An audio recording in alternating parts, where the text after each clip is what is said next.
My one desire for you this year is you enjoy this business more than you've ever enjoyed it before. Yeah. And if we just do that, you'll make more money than ever before. The whole point is if I lock you into a formula, then your brain's going to rebel against it. My goal is to get you into a state of improvisation and play. You can't even imagine right now, like what that's going to unlock. If you want to make way more money this year than you've ever made before, once a week, go out dancing. Trust me, you will make way more money doing that than anything you could possibly do in the house. But Okay. what is I this did not body? see that. I did not see that one coming. Me neither. Same is true. Same is true for orgasms. Just saying, orgasms are good for business. Funny. Now I want to hang up and just dance in my house. That's so fun. I agree with Ani on this dancing. I definitely have sourced a lot of power from dancing and singing this last year. A lot. Like a lot. A lot less rigidity too from it. More fun and play. Have you made more money than you've ever had in your life? Yes. It works. Yes, I crossed the 200,000 threshold for the first time this year or last year. So that was like more than I've ever made, which was really exciting. Congrats. Yeah, thanks. I actually am really glad I came to this call because I think the message I needed to hear was go dance because I've been feeling down and just not sparkly. And I'm like, I need the Sophie Sparkle. Where is it? It's like I'm feeling depressed. Like I need to get out and dance. Yeah, for like Rebecca also said, for women, it's dancing and orgasms. It's different for men. For men, too many orgasms actually dissipates their life force energy. So cultivation, there's a bigger balance. But for men, getting in their body and moving is critical. If I'm working with a man and he's not really spending any time in his body, it's going to choke money creation. I'm going to start sending people to Joe because Joe has some codes, as Ryan would say, in terms of some flow-based movement patterns that are pretty powerful for men as well. So if we think of the continuum, right, most of us, we become more rigid because that's how we are trained to hold and manage and process stress. And it can be mild stress, anxiety about money or clients or anything in the business. It could be extreme stress, which turns into that's at the level of trauma. And when our body's capacity to hold stress and tension is exceeded by the intensity of the experience, and we can't discharge it, we go into freeze and we basically rigidly lock onto that energy and it gets stuck. And when we get older, that shows up as rigidity. So rigidity in terms of our thinking, in our attachment to plans, us clinging to certainty, lack of fluidity in terms of our sense of self, how we think, a lot of stuff. So that also limits and chokes the flow of money into our life. And so a way to this actually needs to be a whole workshop, but I'm going to give you guys when we see that someone is too rigid, then we need to loosen up that rigidity in a number of ways. So dance, orgasms, singing, any creative expression, making art, writing, movement. So even walking puts us in a flow state. And Joe does this cool like flow thing with the rope. All those things allow energy to move. And when energy is moving, money is also moving. We're just one big interconnected set of energy systems. Now, the flip side of this is that sometimes the block is not that not enough energy is moving. The block is that there's so much energy moving that we have to figure out how to contain it and channel it properly. So this is also what happens when people hit some sort of a income bottleneck or a scaling bottleneck. What happens is that their capacity to hold the energy has been exceeded by the amount of energy that wants to flow in. And so that's where they need to fortify their container. Because if they don't create a really strong container to hold that energy, it's just gonna either destabilize them, they're not gonna be able to hold it, or they're gonna start discharging it in weird ways, which means their spending is gonna go up. They're gonna just buy random shit and the money's gonna leave as fast as it comes in. They are gonna dissociate from their finances. They the sabotage patterns will kick up because more money will actually feel very dangerous and unsafe. So at that point, we have to get really present and really clear and understand how to come back into a level of integrity, boundaries, containment around how we're operating. We need a stronger management system. So this happened in my business, right? 2024, where Accelerator went from not existing to a couple of dozen people. And more than that, though, as there's all these other systems running, bringing people in, products being sold in the background, ads and all this stuff, there's more energy flowing through my business than ever before. And I've had to upgrade my container to be able to hold this energy, because if I don't, then it'll start leaking. And that leak eventually turns into a torrent if we're not holding it. And if the dam bursts, then it's very damaging and it takes a while to recover. So you see these people who make money and then they lose money or they burn the business down. Or there's this one person, famous entrepreneur, he says this a lot. Oh, this is my third time becoming a millionaire. And so you see that pattern too, where people make it, lose it, make it, lose it. And there's this yo effect. And to me, that's very inefficient. I just want you guys to become millionaires once and then keep stacking from there. So what does that upgrade look like? So the first thing is just it comes down to this every single time, which is better boundaries.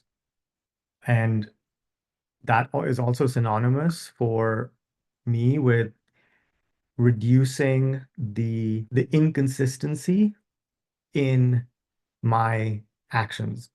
I've really worked on being very consistent with the inputs into the business, whether that's sending emails, replying to emails from people who actually reply, answering people's questions, obviously showing up to these calls, creating workshops, like working with you guys, answering questions in school, making sure everyone feels clear on what they're doing next, what their plan is, where they're going. It's unsexy, it's the nuts and bolts. That's the moment of truth because we can either lock in or we can dissociate. And in the past, I've been hesitant to build something like this because I hadn't created the boundary system.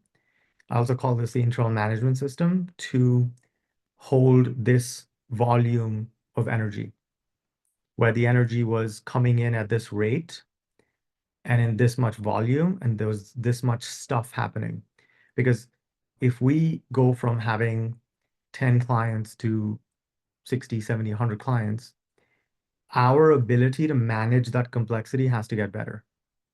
So the first level of management is just the basic structure, right? And that's why we focus so much on, okay, here's a model. This is how the model works. The model creates a structure. So the model gives us a way to handle that complexity without needing to handle it in our nervous system. So the structure does a lot of the heavy lifting.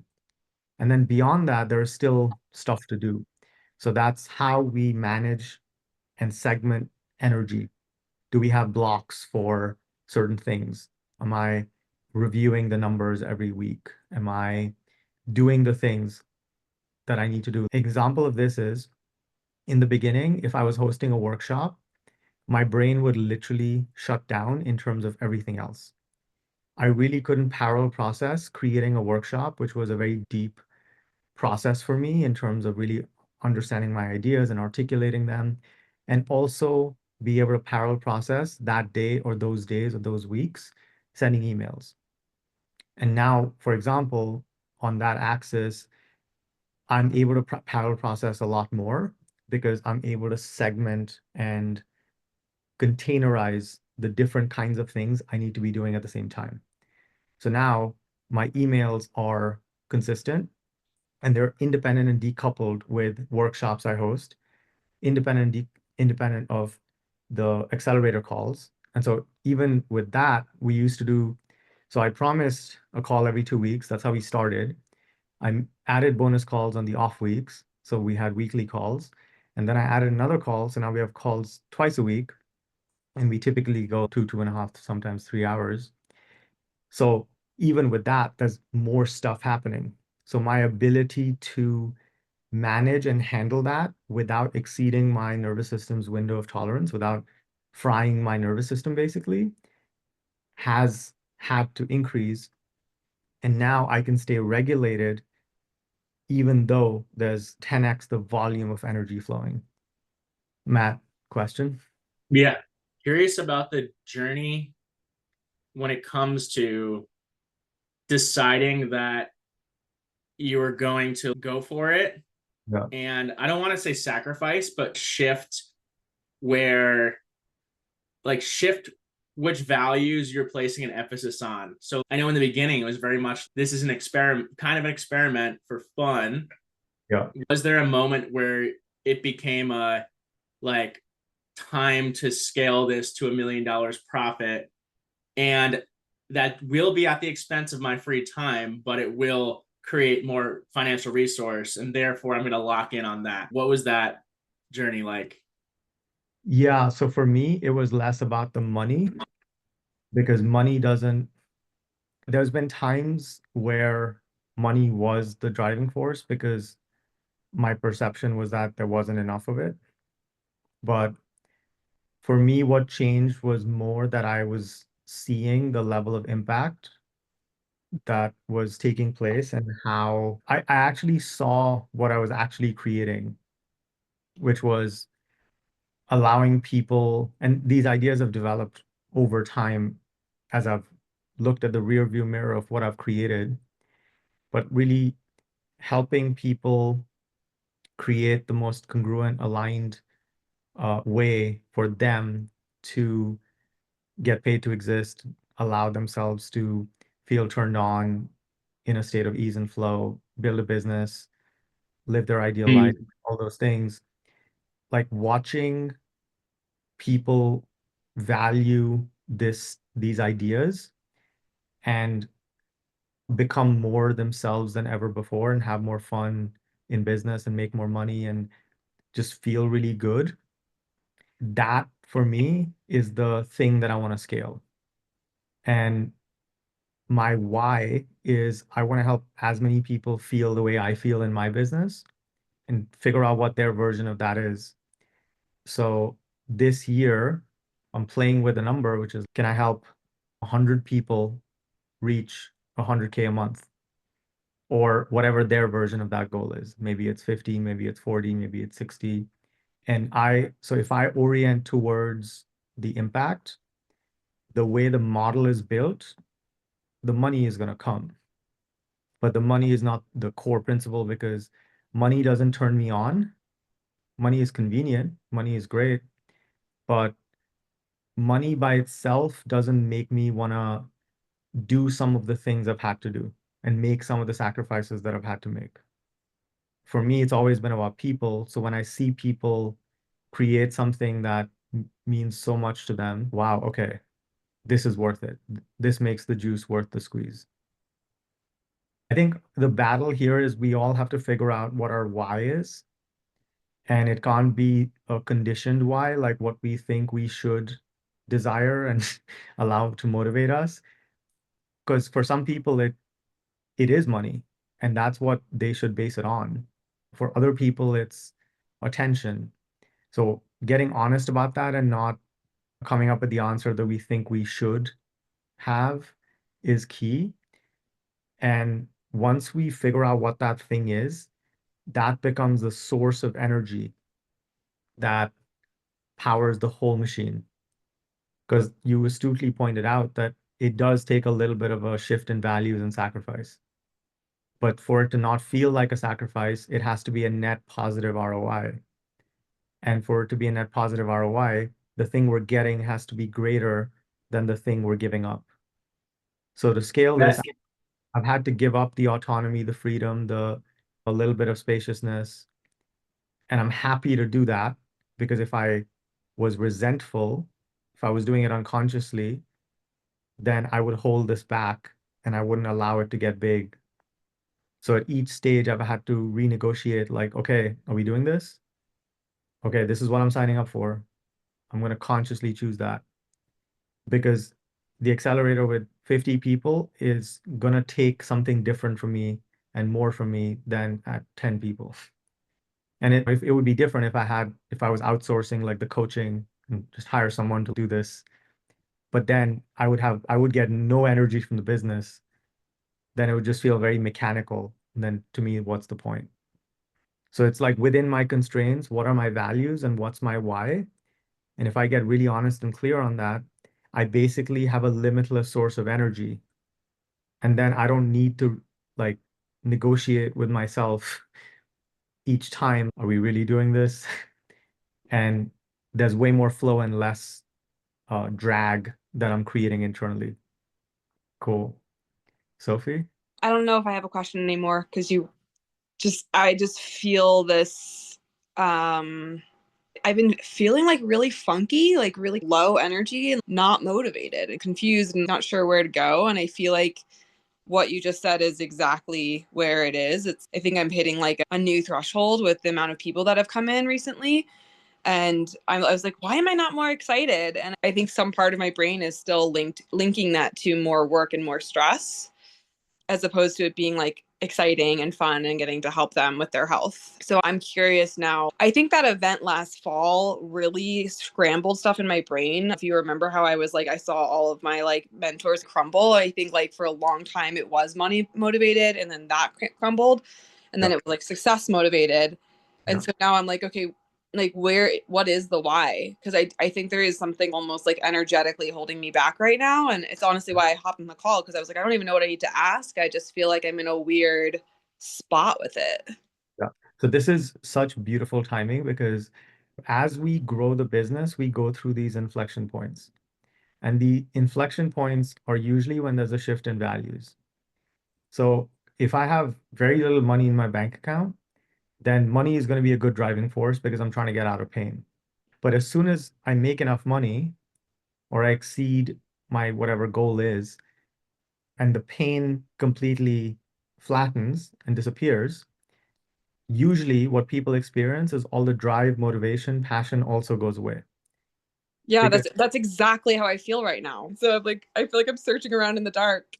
this is great, because normally what someone would do is this is when they put on the brakes or step off the gas, and then their income would come down to the point where they feel the heat and the stress and the pain again, because they want to feel something. Yes. Their whole business is in this yo pattern, and they have to come back into pain to feel the drive. And as soon as they go up, the drive goes away, then they go down. If you have This is me. So I had a I was like, okay, now I've just been listening and this has been so great, but I have to share, because when Ani and we finally had our one-on-one like onboarding call this morning. And on the last call, it was like, Ani called me out on, okay, you're just being a victim and this is your pattern. But then it was like, and I was just confused. I get that because I like teach this stuff, but I couldn't see my own. I'm the pickle inside the jar that can't read the label of the jar it's in, as we all are. And even Ani pointing out, like, all these people were like coming to your rescue. Like Sophie chimes in, nothing against Sophie, right? But like looking at the pattern, and I couldn't see it until this morning. And as it's all just been solidified too, Ani, as I've just been listening to the call. When Ani was talking to me about boundaries, I'm just like, I don't get it. What are you talking about? But I realized that what I've been bumping up against in my business is this big fat, I don't wanna. I don't wanna. And it's like, that's the child in me that's throwing a tantrum. And then the adult is, yeah, but honey, like, you really need to support your family and you need to work, you need to make money. And I'm like, but I don't want. And this energetic anchoring, that's what we did this morning, was this creating of, that's the smoke alarm. When I'm feeling I don't wanna, I need to listen to that, because I was a very responsible little girl. So that I see this pattern of, oh, I have this coach after coach and mentor after mentor. Just tell me what to do. But that keeps me in this victim place, because I'm still being rescued. I'm not the adult showing up. And so just paying attention, even just this morning, Ani pulled out of me like this whole other possible, makes me want to cry. Like, I don't want to do what I've been doing. I have made millions of dollars, and you know what? I don't want to do it. And just because that's what's been paying the bills in the past doesn't mean I'm beholden to it. So to actually honor that feeling of, oh shit, that's the buy sign. That's, oh, it's time to evolve. It's time to step into something bigger. Because, and Ani, I didn't share this to you, but I wrote it in my journal. It was like, do I really get to build a business around this like whole other thing that we started talking about? And it was like, yeah, because I can. Like, there's no right thing out. I've had it like Neil Donald Walsh has said, there's no like chalkboard in the sky where God has written like, this is your purpose. I have lived, okay, God, just tell me what to do. I'll do it. But being a victim of that, instead of I, as an adult, get to look and create from a place of choice in a whole other like energetic way. So I love like even Joe said it, Danielle said it, Sophie's saying it, everybody's been saying it, where it's, for me, I'm just hearing, we get to pay attention to where we've outgrown the best it's ever been in our business. And we have to shift energetically in order to get to the next level, which doesn't necessarily mean more money. Because for me, I'd be so much happier making less money and having more profit. Like, I don't even have goals right now. You guys talk about revenue goals. I was like, oh yeah, that might be a good thing to do. I should have a goal to produce some revenue this month. But like that, anyway, it just was really, it's all settling in now, that paying attention to that inner feeling that's saying, I don't feel good, doesn't mean you're doing something wrong. It means it's time to shift the frequency and evolve. Thanks for coming to my TED Talk today. Oh.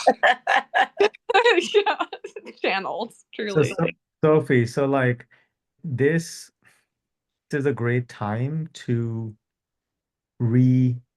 why you're doing this, because like you made more money in your business last year than ever before, and the away from getting out of pain motivation is gone. Yeah. Now you get to pick the next driving force.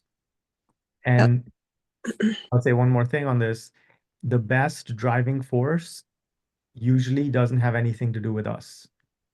When the thing that's motivating us has something to do with us, how do I get more money? How do I get the world to validate me? How do I this, I that? It's never sustainable and it's never enough. But when it's something to do around contribution or offering something, right? Any level, anything that's selfless, that is the thing that makes it an infinite game, and that allows us to get infinite energy to play the game. Yeah, I think I love the phrasing even, Ani, of I get to pick the next driving force. That feels really good. And Rebecca, you said it too, the choice.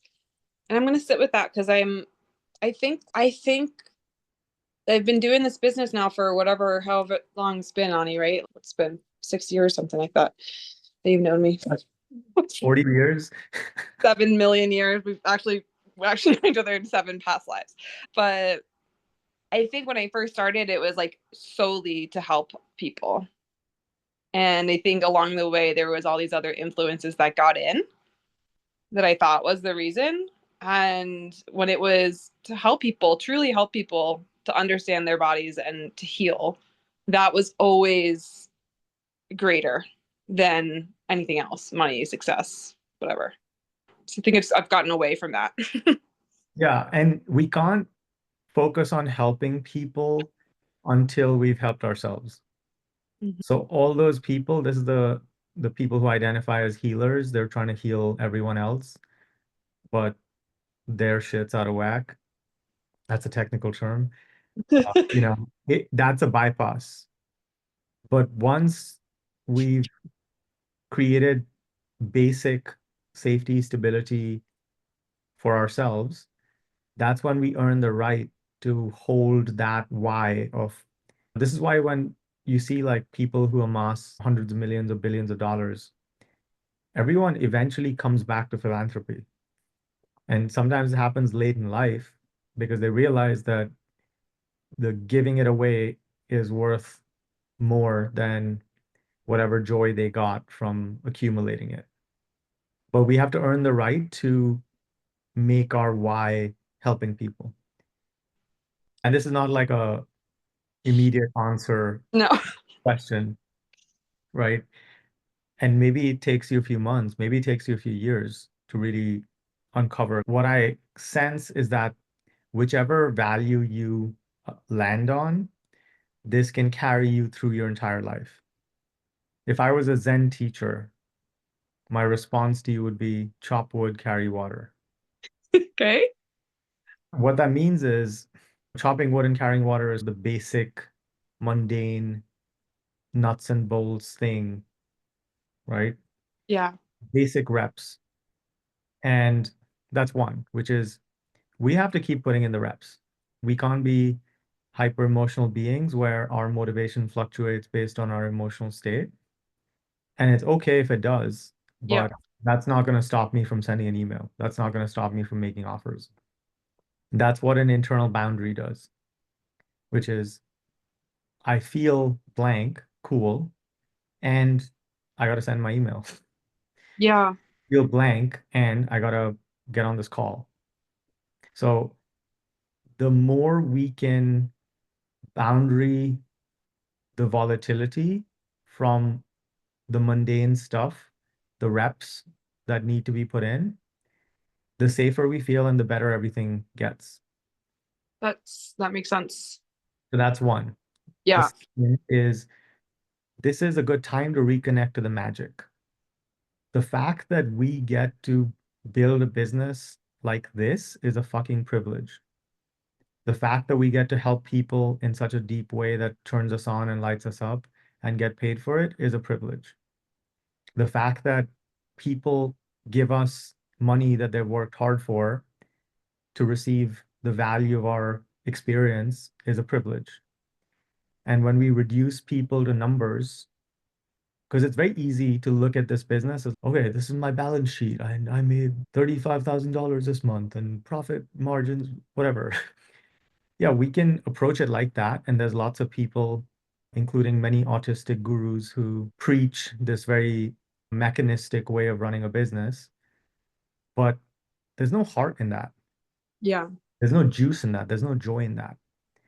And this, like reclaiming the magic and reclaiming the juice, is the journey of opening your heart again. Oh man, I needed to hear this today. Thank you. For me, there's no business without heart. There's no actual opening of the heart without boundaries. This is more about not overgiving and not pleasing and not being a martyr and self-sacrificing than it is about what we're charging. For me, yeah. Yeah. So most people in the space will just be like, yeah, I should just raise my rates and make the problem go away because now there'll be less people. And for you, for me, and for all of us here, I'm going to keep coming back to this. It's boundaries. Boundaries will make you more money than you can fucking imagine. It is the number one factor in how much money you will make. It is a number one factor on how amazing your life is going to be. It's a number one factor in how much fun you're going to have and how many people you'll help and how epic of a life you're going to have. Ask how I know, because I didn't fucking have any. Yeah. Like for the first 12 years of my life, it was me, my mom, and my dad in one room that was 8 feet by 8 feet. The bed would take 3/4 of the room, and there was like a little cupboard and a 10-inch black and white TV that got 2 channels. There was no physical boundaries, no emotional boundaries, like literally no space. I didn't even know what the fuck a boundary was, right? And I'm still learning. I'm on this journey with you guys. And actually, that's one of the things that each of you here is also here to teach. If you struggle with this, you're here to teach it, right? Could I ask you a question? You said before there's no love without boundaries. Yeah. When I think of love, I think of love as unity.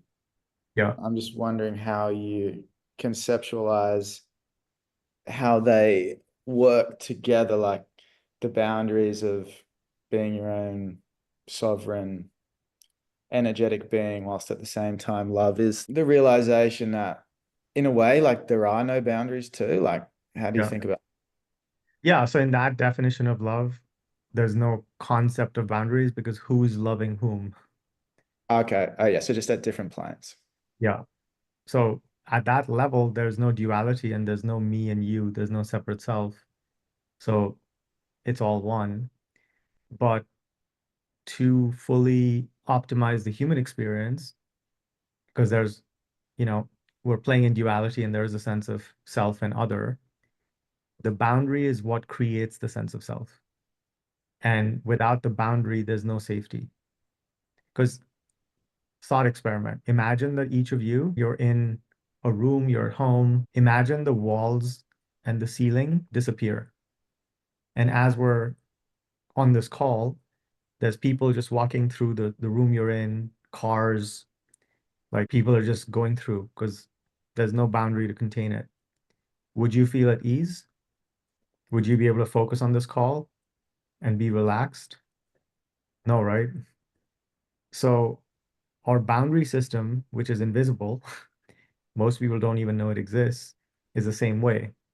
So when we don't have boundaries, we cannot be at ease. And if I can't be at ease, then I can't fully be present. And if I can't fully be present with someone, then I can't love them.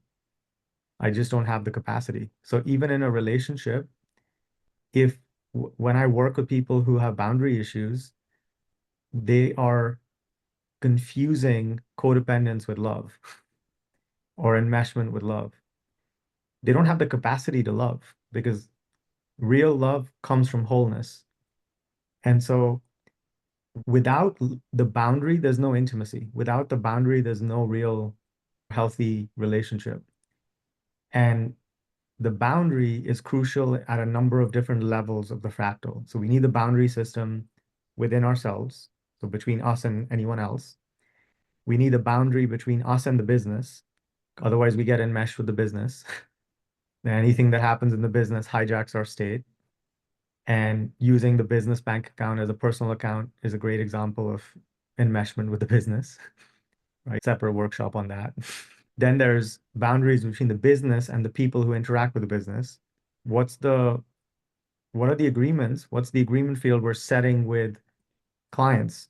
What are the terms under which they can access our energy or access the resources we're providing in the business? And so we have to really get clear on these things, because if we don't, then there's going to be a cap we'll hit. It may be 10 people, 20 people, 30 people, whatever, different for different people. But at that point, we've allocated all our free energy and there's nothing left. So bigger business, more money means less of ourselves, less life for me. I'm losing myself to gain a bigger business. So at some point, I will start flipping that and not let the business grow because I've already given everything I can. I have nothing more left to give. And it's pretty unbearable and a pretty unstable configuration to hold. Yeah, that's great. That's awesome. I think I read something over this past week. You can't really love someone if you need something from them.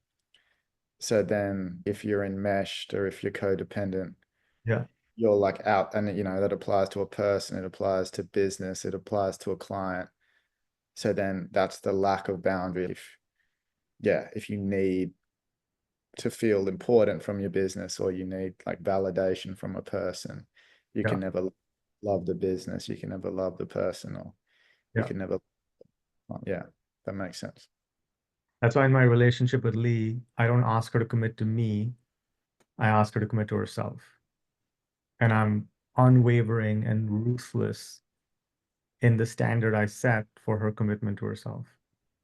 Because only if she is maximally committed to herself and her own needs can she even begin to love me from a healthy place. We can't have a healthy relationship without healthy individuals. We can't have a healthy business without a healthy psychological system inside the founder who's running the business. Thank you. Yeah. Anyone else? Thoughts, reflections? I do have a thought or a question on that. It's two things. So the first thing is I did that Day with Destiny event, and a lot of it's around like they talk about values and rules. So for anyone who's familiar with like Tony's work, it's like these like subconscious rules that we picked up and just assumed X, Y, and Z have to be met in order to feel like this. And so I'm curious to hear how you think a little bit about, because you're saying like healthy in a relationship or healthy in the business. I think a lot of people have different rules of what it means that they have to do or be or experience before they feel like they're healthy as a business leader or in a relationship. So I'm curious to hear, because like on one hand, there's always room for growth and that's an infinite game. And on the other hand, there is an opportunity to really to own that. So I'm curious to hear how you think about that, the holding both of those. Yeah. So let's define health, and I'll define it in the way I think about it, which is two parts to it. One is there's harmony, which can also be articulated as an absence of entropy, absence of friction, absence of conflict, chaos, collisions, all of that stuff. Mm-hmm. The second is sustainability over the long term. So can I sustain it over a very long period of time? And that is a measure of energy efficiency. I can only sustain it indefinitely if it's giving me more energy than it's taking from me.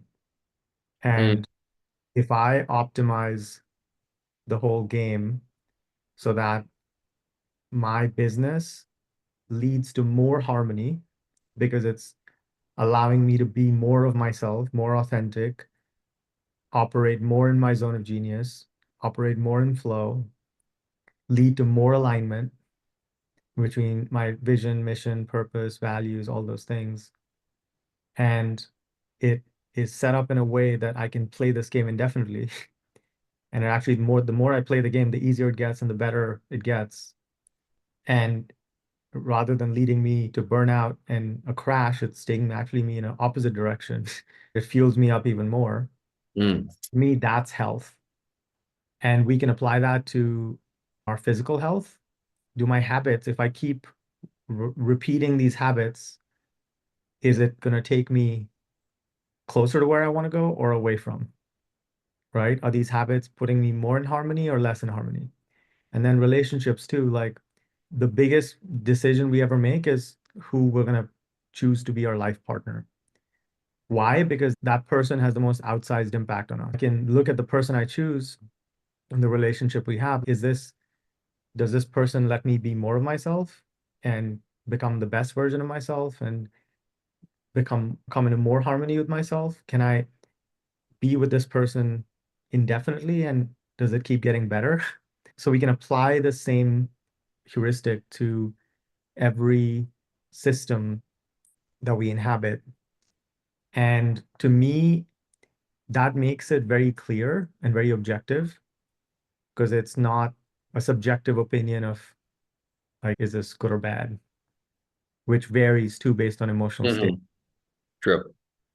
Love it. Cool. Yeah, makes sense to me. Makes a lot of And sense. I thought that was one of the cool lessons of the experience. And I had another mentor who shared that. He was like, he was saying for a lot of his clients, the more time, it's usually a dad or a father or husband kind of thing. And he's like, the more time they spend like in a state of love with their family, the more money they end up making. And I feel like I just experienced my own version of that, where the more I was like, we were just pouring into the relationship and like doing our thing, and like things were just happening effortlessly. I was like, wow, this is epic. So it was a tell, really tell beautiful. everyone, tell everyone how much revenue you did. Yeah. So December ended up being around 210. And so that's pretty dope. But that was the least I've worked in probably a year and a half also. So I was just like, wow, that's great. So it's a pretty cool experience. Yeah. I can genuinely say I really don't care about the size of the business anymore. I just care about loving my life on all aspects. And like the business kind of is a byproduct of that. And yeah, there's still periods where I get back and let me figure out revenue mode and model on a spreadsheet, but then it's just like, it just doesn't feel as good. And so I just care about having more fun and love what I'm creating. And that's the number one filter. That's the first constraint before anything else. And so it's just felt really way later, and that feels really good. Way to fucking go. That's Thanks, man. awesome.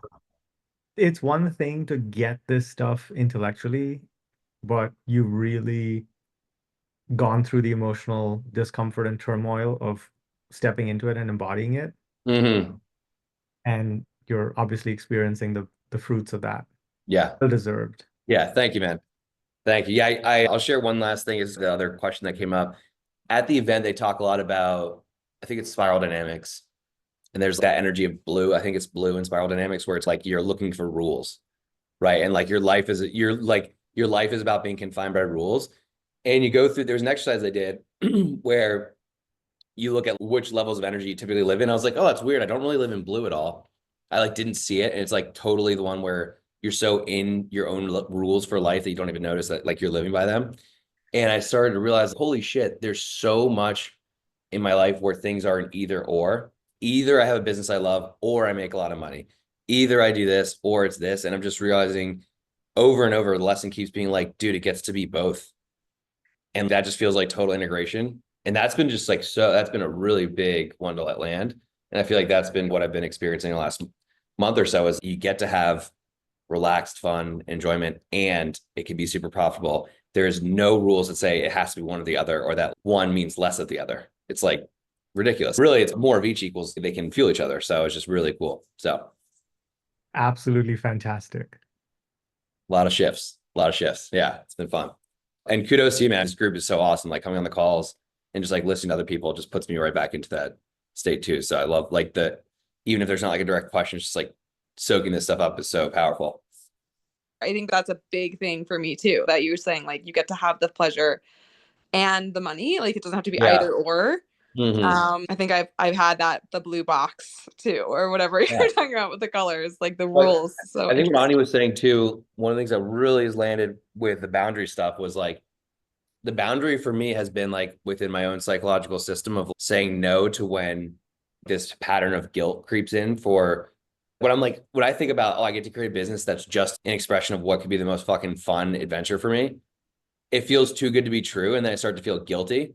So the boundary is no, I'm not letting guilt like ruin my party. It's just like that thing. And that's been extremely liberating for me. And I think everyone has a different psychological makeup, but that's been the kind of thing that's been continually coming up when things get good. And just to realize you have the ability to even say no to those things. Like I just never really was like wielding that power within myself before. This is the ultimate red pill.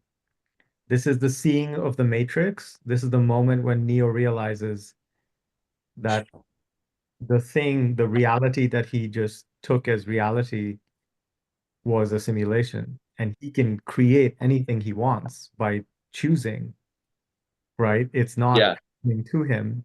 Mm-hmm. And then he gains all of these abilities and powers, and then he stops the bullets. Mm-hmm. That is this moment of realizing, oh shit, like it's just my discomfort and the limitation in my tolerance for goodness. I hit that cap, and then I create walls that say no more. And I can just choose to expand that, and then I'll have more. My subconscious is the only limiter on how much goodness I experience. There isn't an external gatekeeper who's saying like that's all you get. Right. Yeah. Or by you loving your life, having fun and making more money, somehow that's going to make everyone else suffer. No, Comes it up with actually is every more time. pleasure for Yeah, it's everyone. crazy. It's crazy. Yeah. So those have been some of the late ones for me. But yeah, I appreciate that, Sophie. And thank you for the reflections. Because it's funny, it was a big year transition 2024 for me. And sometimes it happens so quick in your own system that you don't even remember the problems you were dealing with before. And I'm like, oh shit, yeah, I forgot about that. So I remember. yeah, yeah, exactly. Yeah, it's really cool to see. And yeah, like just more goodness. See more goodness for you. Yeah, thank you. Yeah, and I think that that's really helpful too to hear saying no to the guilt I wrote down, because like yesterday I was meant to go skiing. I took the day off and my body wasn't feeling it. Jeffrey wasn't feeling it. And we went to the hot springs. And there's no fucking way that I would have done that on a Wednesday a year ago. Like the guilt would have made it so impossible. But I was like, I'm going to the hot springs and this is amazing. It's just so much more fun and play and pleasure. And I think there's still like some parts that are like, oh yeah, I feel bad about that now. But it's no, just do something else. Yeah. I love that. Yeah. Oh, so happy for you. Eli, thank you for sharing that. I literally quoted you in my notebook because I just feel like that was what, especially on the heels of what Ani and I've been dismantling.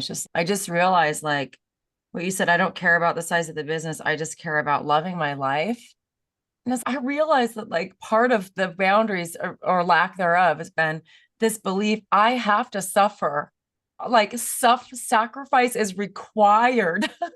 Like sacrifice, I was literally taught that growing up. Like sacrifice brings forth the blessings of heaven. Is freaking my ancestors literally were martyrs and died for their faith and left everything and crossed the plains and fucking hand carts and shit. And it's you go, wow, that belief, like I have to sacrifice in order to get blessings. Fuck that.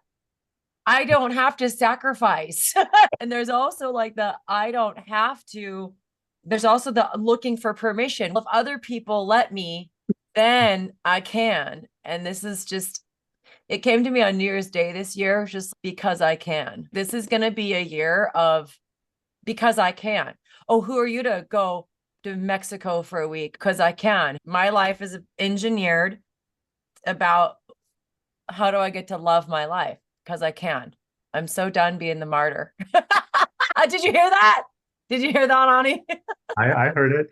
Yeah, we're the only gatekeepers on our reality ever.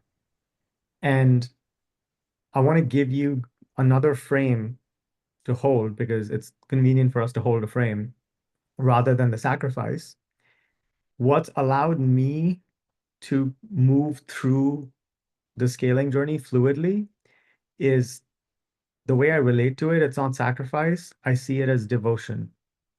So all the quote unquote things that are sacrificial, like spending the morning on a call with you guys or us going long or emails or any of this stuff, I see every single one of those things as an act of devotion.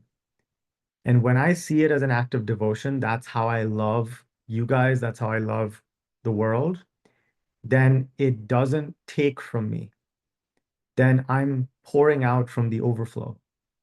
And so it doesn't feel like I'm losing anything to gain something else. I feel like I'm gaining something to gain something else. And by turning it into a positive sum game versus a zero sum game, where there has to be a loser or something is being lost, I set up the game so that it always feels good. Yeah, to me, it just sounds like so much alignment on what is important to you and what you value, because the sacrifice feeling is there's this conflict where it feels like a compromise, basically, Yes. where I do this, but that means I have to give up this, and that always sucks. And it's also the best blueprint I've found for a relationship, like a romantic relationship or marriage. The whole like bullshit about, oh, you got to compromise in marriage, you got to compromise in a relationship. I think that's pure bullshit. What I think works is when both people feel like they're getting the deal of the century, when both people feel like what would otherwise be a compromise is their act of devotion to themselves and their partner. And both people are swimming in so much overflow that the relationship just feels so abundant, right? And we can feel that with the business too, because we are in a relationship with the business. The business is another entity that we are in a relationship with. And if we see it as another marriage, where there's vows, there's agreements, there's boundaries, you know, we can set up the game for it to feel really fucking good. And it's like I keep coming back to this.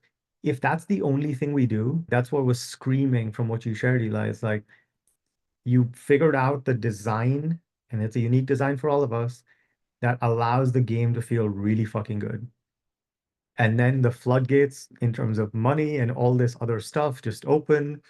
You get engaged to the love of your life and have the most epic trip to Europe. And it's like the whole thing is just a fairy tale. 100%. Oh, devotion. Devotion. Devotion. Yeah, Fucking devotion. That's it. that's it. That's it. That is the whole it. It's the full goat. That's the only energy that gives us more than it takes from us. That's the only frame where we don't feel like something is taking from us. For sure. This, oh man, that's the word. That's the word. The more you squeeze the juice, the more juice there is, and the more juice there is to squeeze. It's so motivating. So I think that's the maximal efficiency and resonance in terms of the value that we can build the whole thing around. I agree with you. That is shifted. That one word just shifted my whole state. It came to mind for me that idea of what you resist persists. And that's why like sacrifice, or even sometimes what people think of as discipline. And it's like you're fighting it, but the strength that it has, the power it has over you is to the extent that you fight it, it's the power that you give it. So like I've thought this about habits very often. I'm like, in essence, that's what I help people do. I've never broken a bad habit. I've just transcended above it. And you transcend above by being devoted to something greater than what you're currently devoted to. So it just naturally falls away. All the stuff that has to fall away, all the dead wood that needs to be burned off just naturally burns off. And it's a subtle shift, and it's very profound. This is Joe. I've been feeling this. That word discipline has been coming up a lot, but then the word repels me. Whereas devotion brings me into having more energy, more like feeling more ecstatic. But then realizing that if I'm operating from a place of devotion, then actually everything gets to be easy and everything gets to be fun. Yeah. It's like, what was that? It's like the love versus fear thing as well, kind of sacrifices out of fear. Yeah. Devotion, love. Yeah, I think that in terms of like discipline to commitment, like I much prefer commitment to discipline as well. And devotion, yeah, that's actually really timely for me because I've been actually thinking in terms of sacrifice over the past week, and I've gotten a lot done, but it's one of those things you can win the battle, but you'll lose the war over the long term. So yeah, really like that. The way I think about it, temporary or temporary why will only take us part of the way. Yeah. But the infinite why allows us to go on the infinite journey.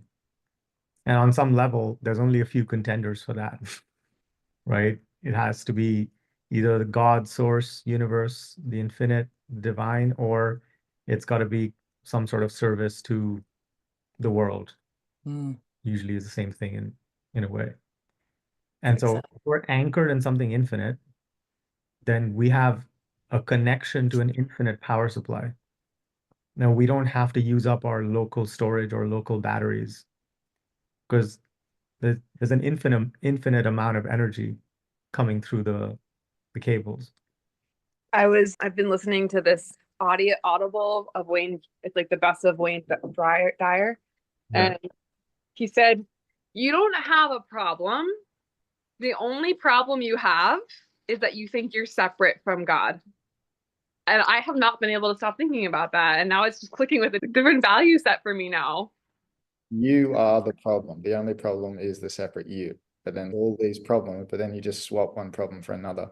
The only Right. problem to solve is the problem of you at the deepest level. Think about it this way. We feel safe when we feel held, right? As babies, when mom is holding us, we feel held, we feel safe. And when baby is away from mommy, then baby gets dysregulated and starts crying. As adults, we still have that need to feel held. Generally, the masculine holds the feminine, but what holds both the masculine and feminine is God.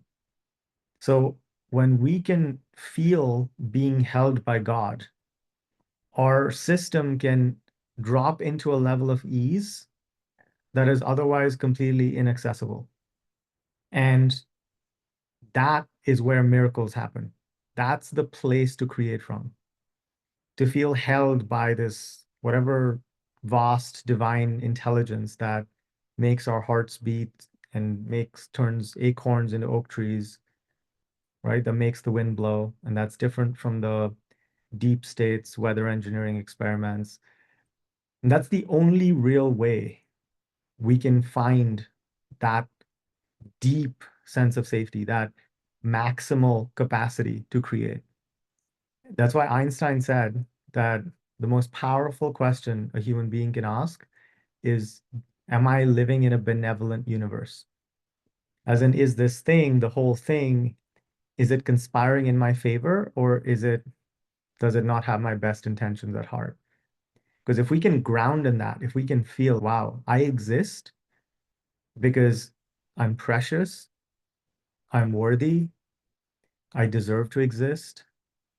And if I can experience goodness, then that's by design. It's because I'm meant to experience goodness. And if I'm here, then it's for a reason. My existence is the proof of my perfection.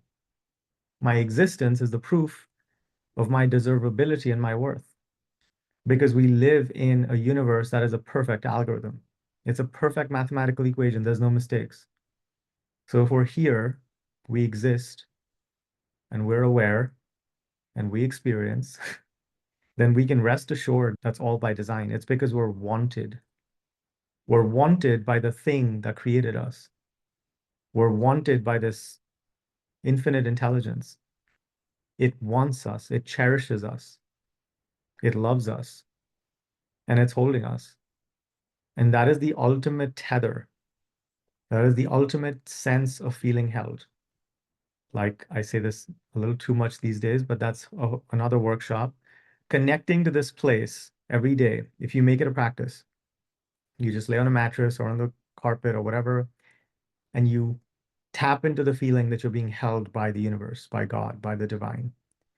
Even if you do it for a couple of minutes a day, it will change your life. That is the ultimate resource. I call it the resource protocol. And that is the ultimate resource. We are resourcing. We're connecting to source. We're connecting to the power grid. We're connecting to that vast source of creativity and intelligence and energy. And that recharges us. It gives us the resources. And when we can pull resources from that place, then we can create whatever we want to create. Because if you have the dream, you have the resources to create it, right? You're just maybe not accessing it, or you're not structuring your energy in the right container, in the right model. But if you can imagine the thing, then you can do it. Is that also what you mean when you were talking about parenting yourself, or, like you were talking about? Because that's what, bringing in, because I think the mother in me that resonates. Is I know when a baby's crying, I'm gonna go pick up that baby. I don't care whose baby it is. If it's a puppy crying, I'm gonna go get that puppy. So that idea of paying attention to where my own nervous system is just crying. Yeah. And the solution is not more knowledge. The solution is not another lecture. The solution is not some new modality. It's hold it and calm it down. Yeah. And then we'll know what to do. The solution is remember that you are always held. The solution is to remember you're always cherished. Remember that you're always loved, even when you forget. And all of your fluctuations, happen when you forget. You don't have to do anything. You just have to remember. We suffer when we forget. We suffer when we fall into the illusion and go have that amnesia. We don't need to do anything or effort to earn that. We just have to remember that it's always there. It's that story when the person's walking on the beach and they're really having a hard time and they're like just condemning God, like, where are you? I need you. And then a whole while later, when they feel better, God shows up and they're like, what happened? I thought you'd be there for me. And each time I look back, there was only one set of footsteps, one set of footprints. And God's, yeah, because I was carrying you. We're always being held. We're always taken care of. We're always loved. We're always wanted. We're always safe. We just have to remember. This has been awesome. Thank you. I've been with you since 8 a.m. my time. It's going on 3 hours, man. I'm so glad I didn't miss a minute of this call. It's freaking great. Thank you. Ani, thank you so much. You totally helped me change this conversation. I was really like feeling so apathetic when I woke up this morning, and I was like, okay, just fucking go. Just do one thing. Just show up for Ani's call. It'll probably make you feel better. That's literally all I could think when I woke up this morning. Yay. This is the stuff that like this is the stuff that really lights me up and think I was created to teach. You were.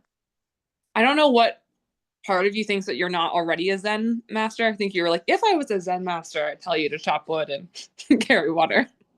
I think rule number one of Zen mastery is you can't think of yourself as a Zen master. Okay, we'll all think that because I have since the day I met you at the workshop.